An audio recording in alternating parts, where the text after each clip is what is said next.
4 साल बाद निशान कनाडा से लौटा था। कनाडा में एक ब्यूटी प्रोडक्ट बनाने वाली कंपनी के लिए निशान काम करता था। निशांत अपने दोस्त अपने घर लौटकर काफी खुश था। एयरपोर्ट पर उतरते ही निशांत की नजरें अपने परिवार वालों को खोजने लगी। जल्दी से उसे अपने माँ बाप, भाई, भाभी, बड़ी बहन और खुद की 3 साल की बच्ची भी एयरपोर्ट पर खड़े नजर आए। लेकिन उसकी नजरें गरिमा को खोज रही थी। वह सोचने लगा कि गरिमा मुझसे मिलने आई क्यों नहीं, और ऊपर से उसने हमारी छोटी सी बच्ची को भी यहाँ भेज दिया। निशांत एयरपोर्ट पर सबसे हंसी खुशी मिला। फिर उसने गरिमा के बारे में पूछा तो उसकी दीदी बोल पड़ी, भाई वह घर पर ही है, तुम्हारे लिए खाना तैयार कर रही है। वह तो आज काम करने लगी है, वरना वह कोई काम करती कहाँ है। निशांत ने अपनी बेटी को प्यार से उठा लिया, लेकिन उसकी बेटी उसे देखकर रोने लगी। लाओ मुझे दे दो, बच्ची वह तुम्हें काफी दिनों बाद देख रही है न, इसीलिए पहचान नहीं पा रही होगी। कहते हुए दीदी ने बच्ची को अपने पास ले लिया। सभी टैक्सी में बैठकर अपने घर की तरफ रवाना हुए। निशांत अपने परिवार से मिलकर काफी खुश था, लेकिन यह बात कि गरिमा उसे एयरपोर्ट पर मिलने नहीं आई उसे काफी परेशान कर रहा था। वह सोचने लगा, क्या खाना बनाना इतना ज्यादा जरूरी था, उससे मिलने से भी ज्यादा। तब जब मैं 4 साल बाद वापस आया हूँ, इन्हीं ख्यालों में घर तक का आधा रास्ता खत्म। अब उसके बच्चे उसे देखकर नहीं रो रही थी, इसीलिए निशांत उसके साथ खेलने लगा। बाकी का आधा रास्ता भी खत्म हुआ और सब घर पहुंच गए। गाड़ी की आवाज सुनकर गरिमा बालकनी में आकर खड़ी हो गई और निशांत की तरफ देखने लगी। निशांत भी जैसे ही गाड़ी से उतरा उसने पहले दरवाजे की तरफ और बाद में बालकनी की तरफ नजरें, जैसे ही वह गरिमा को देखना चाहता था। निशांत में से नजरें मिलते ही गरिमा के चेहरे पर मुस्कान झलक पड़ी। निशांत भी उसे देखकर हल्के से मुस्कुरा दिया। सभी घर के अंदर और आगे गरिमा के सबके लिए पानी लेकर आई और सभी को पानी देने के बाद फिर से किचन में चली गई। चाय बनाने के लिए थोड़ी देर तक सभी परिवार वालों से बातें करने का बाद निशांत गरिमा को बुलाने लगा। माँ ने उसे बीच में टोकते हुए कहा, रहने दो, उसे किचन में थोड़ा काम कर लेने दो, बाद में अपने आप आ जाएगी। तुम बैठो यहाँ मेरे पास, वैसे भी कहाँ ज्यादा काम करती है। वह निशांत यही बात दूसरी बार गरिमा के बारे में सुन रहा था कि मेरी परिवार वाले मुझसे झूठ थोड़ी ना बोलेंगे, हर दिन नहीं होता होगा उसको इतना काम, आज थोड़ा सा ज्यादा है, करने देते हैं, बाद में मैं उससे बात कर लूंगा। निशांत अपने परिवार वालों से बातचीत करने में मगन हो गया। एक के बाद एक के बाद एक रिश्तेदार और पड़ोसी निशांत को मिलने आते रहे और गरिमा को किचन से बाहर निकलने का समय ही नहीं मिला। सभी के लिए चाय बनाना, नाश्ता बनाना, यही करते करते शाम हो गए। शाम होते ही अकेली गरिमा इस बड़े से परिवार का खाना बनाने में जुट गई। पूरे 2 घंटे बाद सभी परिवार वाले खाना खाने के लिए डाइनिंग टेबल पर बैठ गए, सिवाय गरिमा के। निशांत चाहता था कि गरिमा भी उसके साथ बैठकर खाना खाए, लेकिन फिर भी माँ ने कहा कि अगर वह भी हमारे साथ खाना खाने बैठ जाएगी तो सबको परोसेगा कौन। सभी खाना खाने के बाद गरिमा ने भी अकेले बैठकर खाना खाया। रात को सोने के वक्त निशांत और गरिमा अच्छे से मिल पाए। निशांत गरिमा के साथ काफी बातें करना चाहता था, लेकिन वह उसके चेहरे पर थकान और नींद अच्छे से देख सकता था। इसीलिए उसने गरिमा को परेशान न करने का फैसला किया और उसे सोने दिया। गरिमा सोने की ही वाली थी कि उसकी छोटी बच्ची रोने लगी, तो गरिमा तुरंत उठाकर उसे दूध पिलाने के लिए चली गई। निशांत कब सो गया उसे पता ही नहीं चला। जब सुबह बच्चों की रोने की आवाज आने लगी तो निशांत उठा और पुकारने लगा। जब गरिमा पास नहीं देखी तो उसने बच्चे को चुप कराया और फिर से सुला दिया। निशांत बाद में गरिमा को देखने लगा।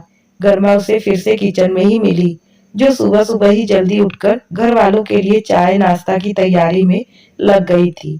माँ और दीदी तो कहती थी कि गरिमा ज्यादा काम नहीं करती है, लेकिन जो मैं देख रहा हूँ वह तो कुछ अलग ही है। निशांत अब सब समझ गया था, पर वह अपने माँ को ऐसा नहीं बोल सकता था कि गरिमा से ज्यादा काम ना कराया करो। अब उसने खुद ही गरिमा की मदद करना शुरू कर दिया था। थोड़ा अच्छा लगने लगा था, पर जहाँ उसका चेहरा थकान से उतरा रहता था, अब उस पर थोड़ी थोड़ी चमक आने लगी थी। निशांत ने कुछ दिनों में ही महसूस कर लिया था कि गरिमा अब वह गरिमा नहीं रही थी जिसे निशांत शादी करके लाया था। वह तो कोई और ही थी जो तोते की तरह बोलती थी, और यह गरिमा तो बिल्कुल चुपचाप है, गुमसुम है। ऐसा लगता है जैसे किसी के दबाव में हो, किसी डर की वजह से सहमी हो। निशान गरिमा को उसके काम में और ज्यादा मदद करने लगा। निशान का ऐसा व्यवहार अब घर वालों को खटकने लगा। घर के सभी बड़ों और उसकी दीदी ने मिलकर निशान को समझाया, अपनी बीवी की मदद करते हो, उसमें हमें कोई ऐतराज नहीं है, लेकिन तुम्हें भी एक हद तक ही ऐसा करना चाहिए। जब तक कोई तुम्हें ऐसा करता ना देख रहा, तब तक सब ठीक है, लेकिन जब कोई तुम्हें तुम्हारे बीवी के होते हुए बर्तन धोते देखे तो अच्छा थोड़ी ना लगता है। और सोचो, आगे चलकर गरिमा को तुम्हारी हेल्प की आदत पड़ गई तो तुम्हारा अपना काम में ध्यान लगना मुश्किल हो जाएगा। निशांत हमेशा से ही अपने परिवार वालों की बात मानता आया था। जिस तरह से सब ने निशांत को समझाया था, निशांत भी उनकी बातों में आ गया था। कभी कभार वह बच्चों के लिए दूध गर्म कर लिया करता, उससे ज्यादा कुछ नहीं। घर वालों ने निशांत को विदेश जाने से मना कर दिया। निशांत ने अब घर से ही ब्यूटी प्रोडक्ट ऑनलाइन बेचना शुरू कर दिए।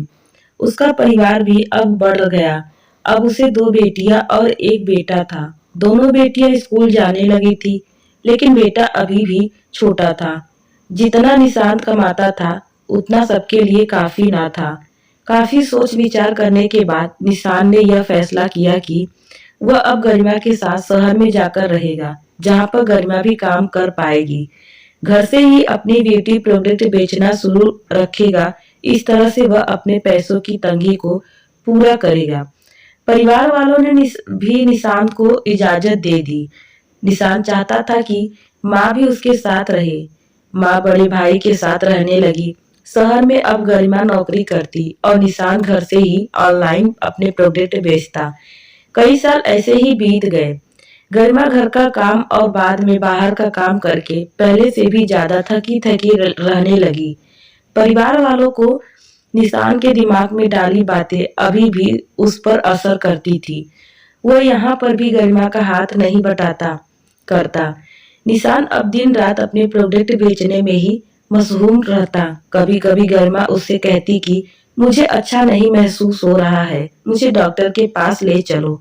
हाँ हाँ कह देता, लेकिन अपने काम में इतना खो जाता कि कभी उसको डॉक्टर के पास ले ही नहीं जाता।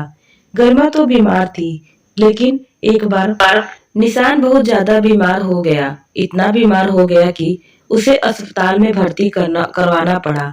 अस्पताल में निशान के पास सिर्फ गरिमा थी और कोई नहीं। इतना बीमार होने के बाद भी उसके परिवार वालों ने सिर्फ उससे मिलकर वापस अपने घर चले गए थे।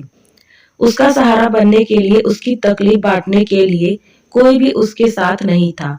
बिस्तर पर पड़े और शारीरिक तकलीफ से गुजर रहे निशान को अपना व्यवहार बहुत तकलीफ दे रहा था। फिर वो सोचता कि उसने भी तो गरिमा के साथ जिंदगी भर यही किया है। क्या वह गरिमा के जीवन साथी सिर्फ नाम का ही था? जब साथ देने की बारी आती थी तो उसने दूसरे के बहकावे में आकर उससे किनारा कर दे लिया था। यहाँ तक कि गरिमा के खुद के अपने मुंह से खाने के बाद भी उसके तकलीफ को वह नजरअंदाज करता आया था। निशान को अब अपना दर्द गरिमा के दर्द के आगे मामूली सा लगने लगा। उसके दर्द को ना बताकर उसने बहुत बड़ा गुनाह किया, ऐसा उसे लगने लगा। पश्चाताप आपके आंसू निशान को आंखों में बहने लगे। उसने अपने सारे गलतियों और गुनाहों के लिए गरिमा से माफी मांगी। जीवन साथी का मतलब होता है जीवन के हर उतार चढ़ाव में, जीवन के हर मोड़ में जो साथ दे। साथ होने और साथ देने में उतना ही फर्क होता है जितना सिर्फ वादा करने में और सचमुच वादा करने में होता है।